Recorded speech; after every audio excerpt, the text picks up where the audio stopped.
landlord, when you don't pay the full amount, will try to evict you. And he tries to evict you and you go to court, that's when you say, my defense is the rent increase was unconscionable, and then the judge decides that. Now, how does the judge decide unconscionability? Unconscionability is generally, the judge looks at, first of all, how much have you been paying over the years? That's a factor. I mean, if some landlord, I realize you've had a change in landlord, but if the past landlord was not increasing your rent at all every year, that could be a factor in a bigger jump.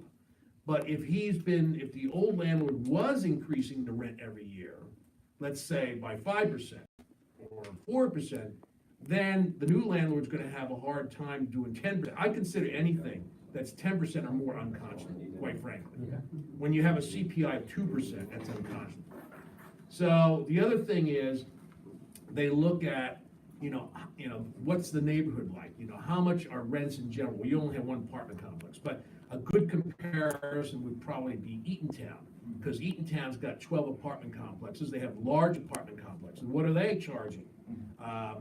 If you were in Red Bank, for example, you'd be looking at other apartment complexes in Red Bank, which is what they do there. They have rent control in Red Bank, former rent control in Eatontown, and rent control in Neptune Township. They look at the other apartment complexes. So that's the risk you run in challenging the landlord. And the only way to avoid the risk is obviously if the township considered rent control, which is another whole story. Just you wonder what the owner's intentions are with the property down the road. Well, the owner, this is a new owner. We do have a tax appeal. I don't have to get into that, but we have a tax appeal.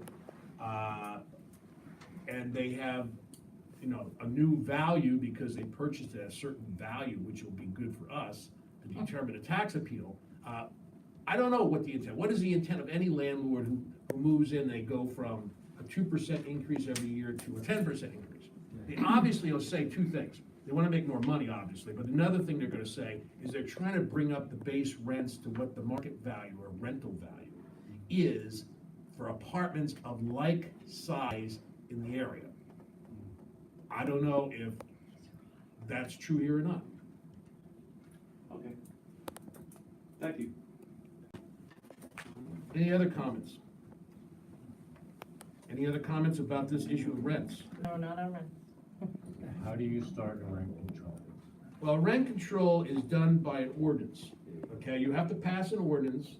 The ordinance has a couple of parts. First of all, the first part is who does it affect? Well, it would affect, most towns say, a building with 3 units or more.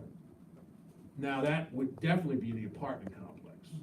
But in theory, it might apply to someone who's renting out a lot of units in a co-op too, or a condo. So if one person owns more than 3 co-op units or more than 3 condos in the condo complex, they could be subject to it. You have a lot of people who just own 1 unit and rents out 1 unit. That's not going to be affected by rent control. Single-family homes are generally not subject to rent control, but you don't have any. So first of all, you want to define who it covers. And then you want to say, probably you're going to want to have vacancy decontrol, because that's the way you avoid a lot of problems. You say, when a tenant first moves into the apartment, the landlord can charge whatever the market will bear for the first year, because the person is a new tenant.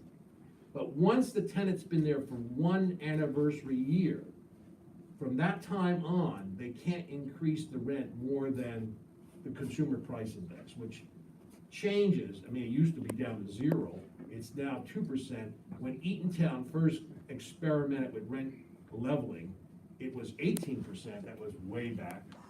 So there's a lot of reasons why you'd want to have that percentage. CPI has been characterized by the Supreme Court as legal.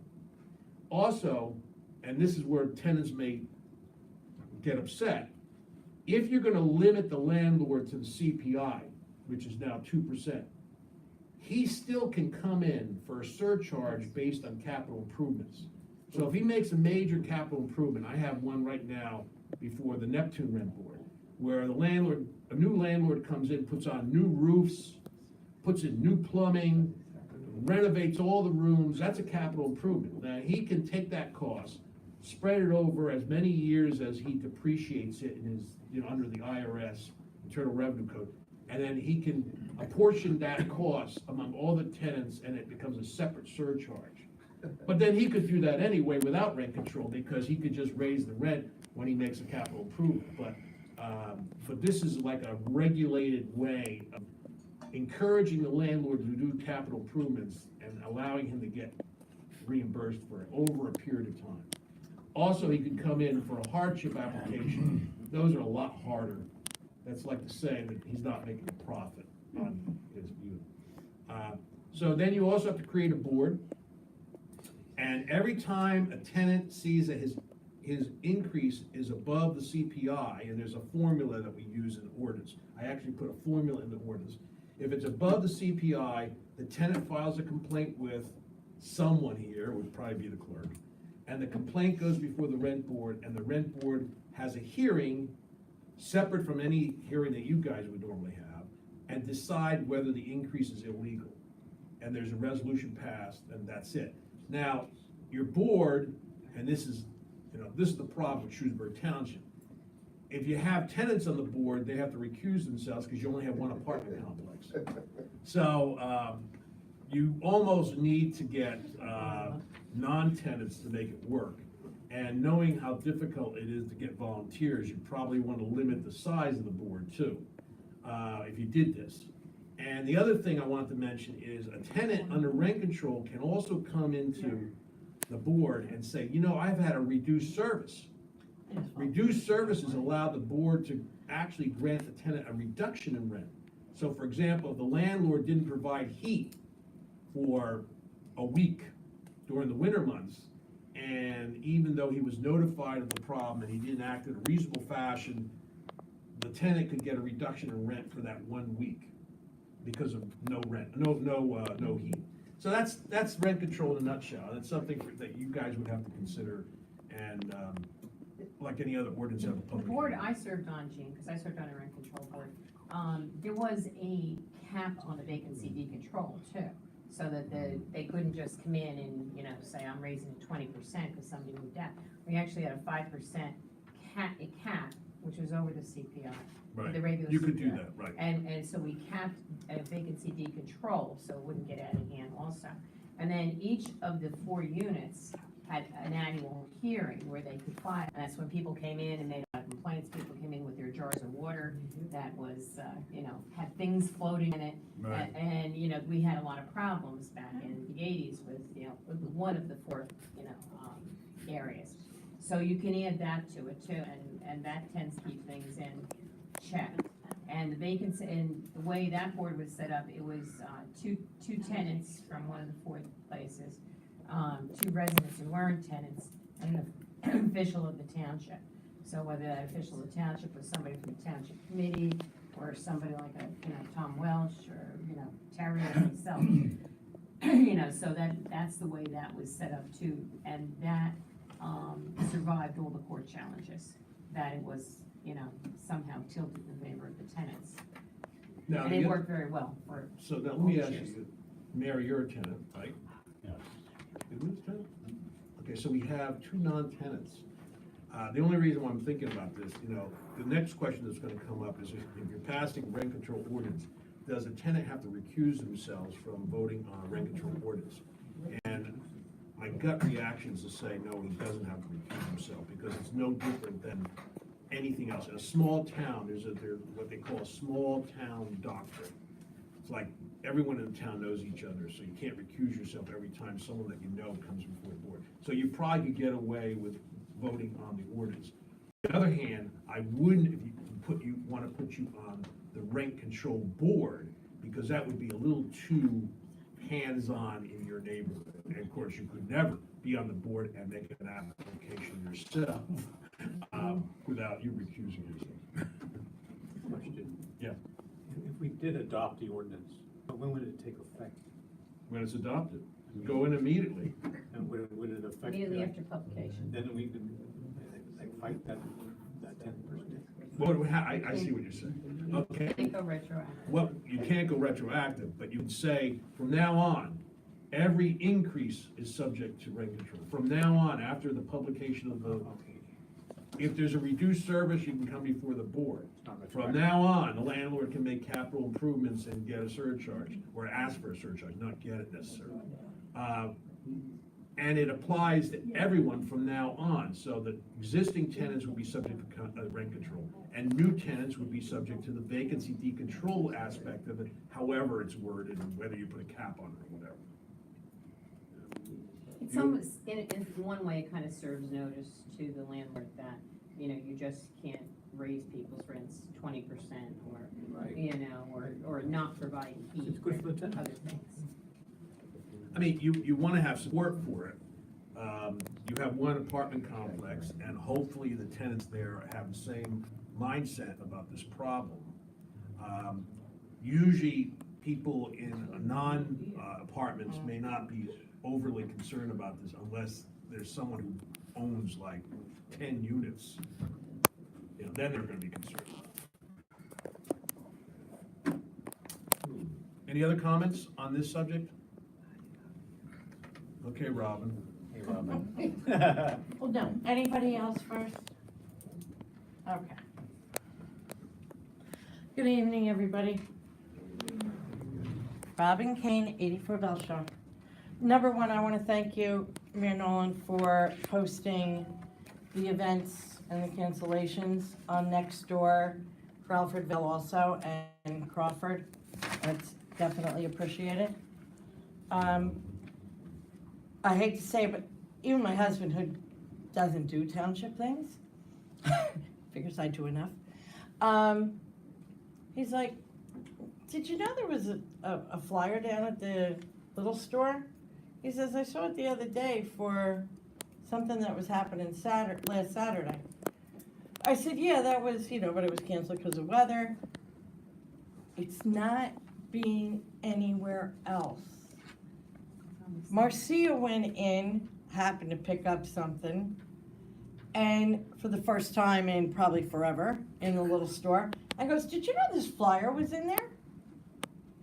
If you don't go into the little store, people are not knowing what is going on with recreation. It's still a problem, okay? Because unfortunately, yes, there's been a lot up on the Township Bulletin Board, so that little line in between, we all miss Jazz Night. Had no idea that Jazz Night was happening. Anybody here know about Jazz Night? Yeah, it was on the board. It made it Wednesday on the big board. They made it Wednesday for Saturday on the big board for Jazz Night, I called Richard. which, well, the thing is, you called them to put it up there? No, I saw it on the board, and I called him and say what's happening. Oh, well, that's not enough, because unfortunately, as I posted on Nextdoor, most people either unfortunately fly through the stop sign at Crawford and don't stop and see that sign, or they're going 40 miles an hour to the traffic light instead of 15 and don't read it either. So nobody saw Jazz Night. I know it had been mentioned here at a meeting. I completely forgot about it until I heard the music in my backyard, and by then it was too late. I already had plans. Things need to be advertised better. It's not even being put up on the recreation billboard that there are keys to right on the side of the building. There's no Was flyers. it on the website? Was it on the website? People don't even, does anybody know about the Shrewsbury Township It website? was on the website. No, there is one. I know you do, Bill, I do. There is a website for Shrewsbury Township. It's www.townshipofshrewsbury.org. Com.com, see, I even have that wrong. But, Google it, it is there. But not everybody has a computer. That is true, especially people that might want to listen to jazz that are older people who would want to go. Okay? It could have been a great thing. And They'll is have to that consider why, that. wait a minute, excuse me, oh, it was done before? No, It can be, I said, they'll have to consider how to do that. yeah, well, it was done many times. Okay, people did not miss it. We had 100 people at every event, every time.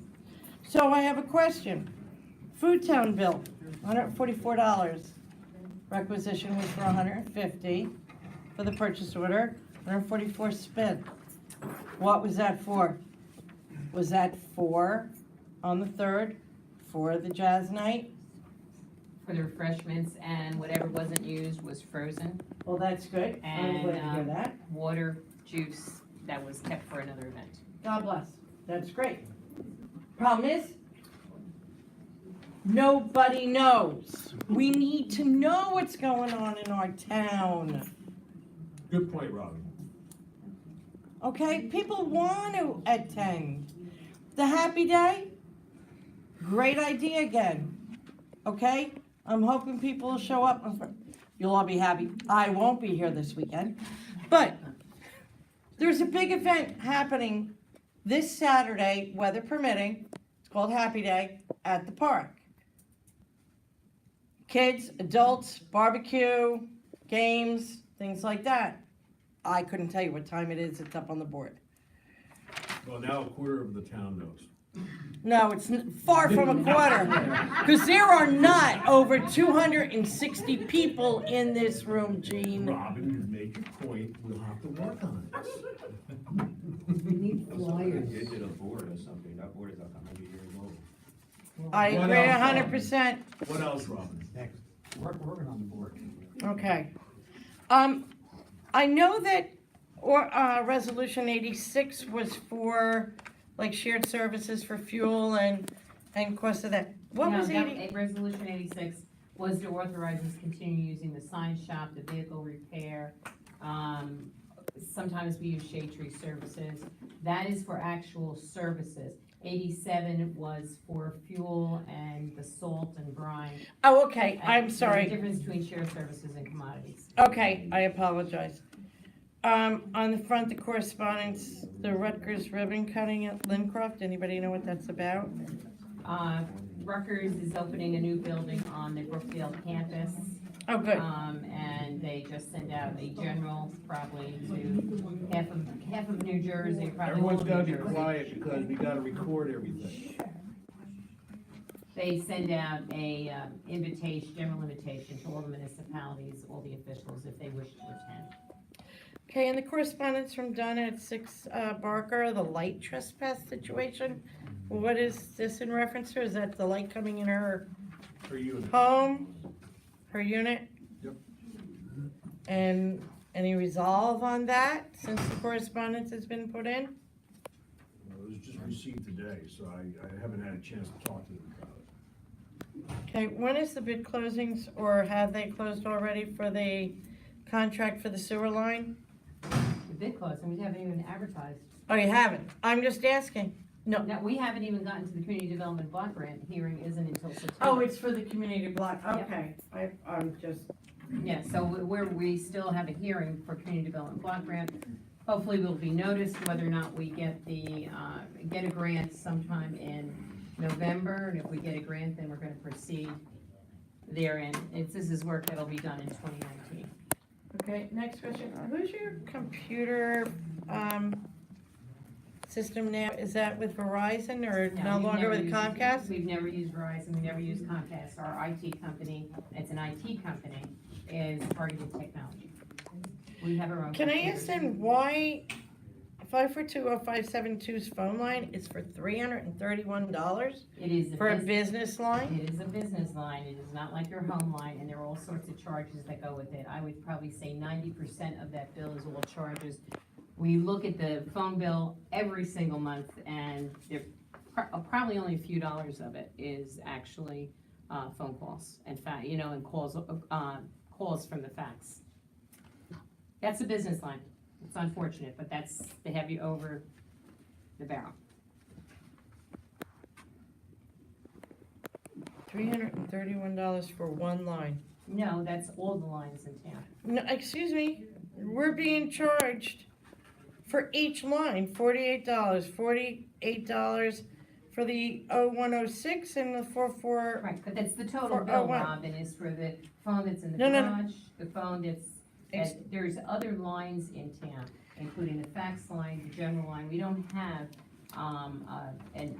a system, not yet anyway, that you call one number and it goes to the different departments. And there's a separate line also for the fax. And that is the business rate, unfortunately. Which line here is for the,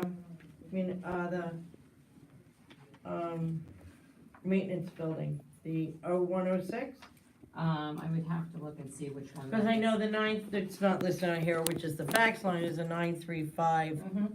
you know, that I understand. And the other one's a recreation line for $48. And the 0106 line is for, That might be actually the clerk's line. There is a separate line that goes into the clerk's office. It's been there long before me. well, that's the first time I've ever seen this number, other than, you know, I mean, Town garage line is disconnected now because of the tree falling across the lines. Verizon hasn't come in and reconnected it. why? Because they Call Verizon and ask them. complain. How many times do you call Verizon? I'm not gonna pester them every day, but I Why call not? them. Why not? You pay the bill. You pay the bill. If not, if they haven't come in and fixed it, then you should be getting credit since those trees fell. It's pennies, but it's pennies on our taxes. I know it, you know, you pay for a service, you're not getting a credit, then make the phone call every single day until they're in. Not I my do job. want, It's not the mayor's job to do that. I'm not referring to only you, sir. Please know that. But you are the boss, the three of you are the boss of your employees. Yeah, So you should be asking your employees to make those phone calls every single day. Yes, the office is busy. Not that busy to pick up a phone, call the service call. When is my line going to be repaired? I'm sorry, you know, Mr. Mayor, it's all three of your jobs. It's not just yours, Mr. Mayor. You all need to be involved. You're all elected to be involved. Needs to be done. Thank you, Robin. Is there anything else you want to say? Nope, just, town looks good, thank you. I'm hoping that there'll be a, good festivity and good weather for this weekend. Any You other guys. comments from the public? Thank you. Any other comments from, yes, identify yourself, please. Hey, my name is Jen Coombs. I'm from Citizen Media. We need your, I don't give my address. and you can't speak. you can't, Well, No. just give Wait us a minute, town. are you local? no. I live in Monmouth County. I'm Citizen Media. Can you just say the town? No, I never do. You know A that's. town. I know that Monmouth County. What does citizen media mean? I'm a citizen media person from my own media brand. Okay, okay. Okay, go ahead. Go ahead. I believe it's Neptune. Go ahead. That she lives in. Just, that's all right. Just go ahead. Yeah, I went up on the website and Robin was talking about the lack of. Regular website, town website. Yeah, but on that website, I actually went up on. I clicked on the Facebook. Page, that was my personal page. I have dropped off of Facebook, so Oh. it went with me. Oh, okay. Okay. Thank you. That's it. I was just trying to help with the information flow. No. Thank you very much. Good seeing you. Good to see you too, Gene. Thank you. Any other comments from the public? Seeing none, move to close the public session. I make a motion. Second? All in favor? Aye. Now, we do have an executive session. We're going into executive session. When we come out, we're only coming out to close, not to have further discussion on things, because there's nothing coming out of the meeting that would require disclosure at this time. And I don't think I have anything else before the executive session. So, executive session, whereas the Open Public Meetings Act allows the mayor and township committee to go in executive session in order to discuss certain confidential information, therefore be it resolved, mayor and township committee shall go into executive session in order to discuss contract negotiations and potential litigation. Is that it? We shall report back to the public as soon as possible. Need someone to move and second that resolution?